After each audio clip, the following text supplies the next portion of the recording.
Premise 4. There has been discussion regarding the Monell Doctrine and that appellant failed to meet any requirements to claim against the municipal corporation. This argument fails on two issues. Law makes clear when an agent is sued, the municipal corporation is sued as well, and 2. Laird is still employed. It is well established that when one sues an employee of the municipal corporation, one sues the municipal corporation itself. The Supreme Court of the United States in Kentucky v. Graham, 473 U.S. 159, 169 N.17, 1985, makes clear a Section 1983 claim against a state public servant is treated as a claim against the state itself, ID at 166. The same standard is applicable when an agent of any municipal corporation is sued. In fact, even when the people bring actions against individual capacity, the corporation enters in, utilizing public funds to defend.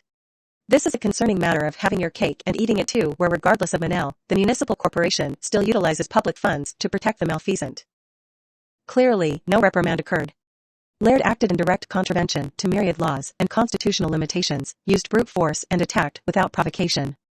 In the private sector, where accountability is of chief concern, an employee such as David Laird would be terminated immediately.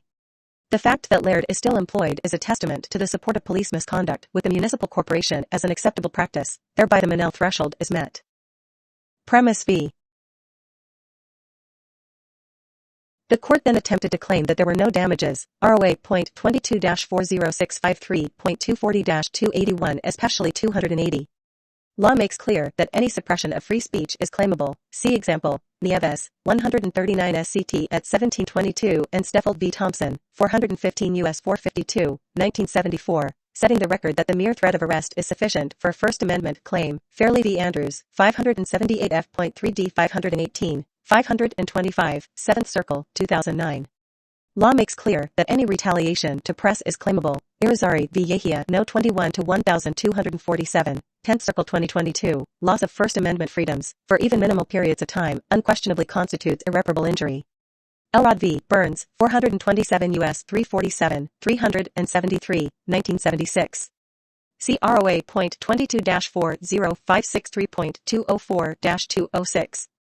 Law makes clear that any unlawful detention, even for 1 minute, is claimable at $97,000 per hour as per precedent. Tresident v. City of Tampa, 746 F.2d 815, 11th Circle 1984, recognizing inflation and devaluation from $65,000 in 1984 to $97,000 currently. The inferior court officers have shown grave disdain for the laws of the land and the prior decisions of this very court. Any attack on the people's God-given rights from a government employee is a damage, and the attack on appellant was simply egregious, but not as egregious as the inferior court's support of the unlawful acts of the police. Conclusion and prayer.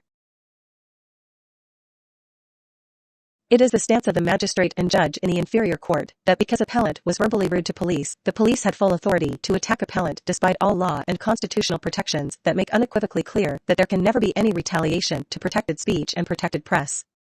Appellant has been denied constitutional redress based on the inferior court officers' biased and misapplication of law, asserting that this republic is a police state where your words and a camera give police unbridled authority to attack and be immune from prosecution, redress, remedy, cure, and maintenance. Law begs to differ, however. Appellant maintained full protections of law and cannot be denied redress based on inferior court impropriety, bias, and a refusal to apply well-established constitutional protections.